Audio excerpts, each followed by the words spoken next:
उसने मेरे साथ अच्छा नहीं किया, उसने मेरे साथ बुरा किया, उसके साथ भी निश्चित ही बुरा होगा। लेकिन ऐसा तो कम ही देखने को मिलता है। ऐसा क्यों होता है? आइए इसे अलग अलग थ्योरी से समझते हैं। फर्स्ट है जस्ट वर्ल्ड हाइपोथेसिस। साइकोलॉजी का एक कंसेप्ट है जस्ट वर्ल्ड हाइपोथेसिस। इसके हिसाब से इंसान इनहेरेंटली ये मान के चलता है कि दुनिया न्यायपूर्ण है, अच्छे के साथ अच्छा और बुरे के साथ बुरा होता है।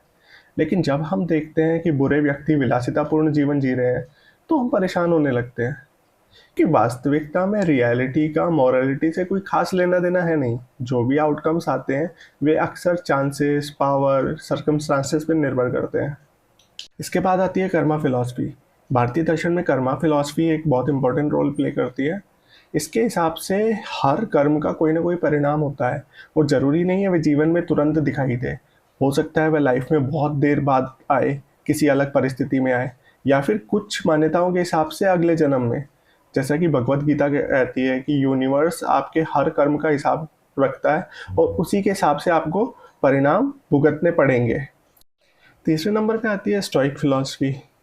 स्टोइक दार्शनिक मार्कस ऑरेलियस और एपिक्टेटस के हिसाब से दुनिया ऐसे डिज़ाइन नहीं की गई है कि वह आपको अच्छे और बुरे कर्मों के लिए इनाम या सज़ा दे।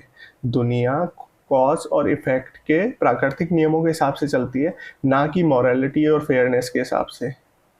चौथे नंबर पे आता है एग्जिस्टेंशियलिज्म यानी अस्तित्ववाद। इसके हिसाब से दुनिया निष्पक्ष नहीं बल्कि उदासीन है। दार्शनिक अल्बर्ट कामू का कहना है कि यूनिवर्स को मानव की नैतिकता से कोई खास लेना देना नहीं है। इंसान जस्टिस चाहता है, पर यूनिवर्स ऐसा कोई प्रॉमिस नहीं करता कि उसके साथ जस्टिस होगा ही। तो कामू कहता है कि बजाय इसके कि आप इस उम्मीद में बैठे रहो कि दुनिया जस्टिस करे, आप अपनी मॉरल इंटेग्रिटी खुद डेवलप करो।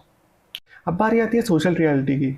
तो कई बार बुराई के परिणाम ज़रूर होते हैं, पर वो बहुत सी केसेस में विजिबल नहीं होते। जैसे गिल्ट का होना, रिश्तों का ख़राब होना, लोगों का ट्रस्ट ख़त्म होना, फियर, एंग्जाइटी, स्ट्रेस का होना। बाहरी सफलता यह नहीं दिखाती कि इंसान के अंतर्मन में क्या चल रहा है। क्या वह अंतर्मन में शांत है या फिर एक अलग ही तूफान झेले हुए है।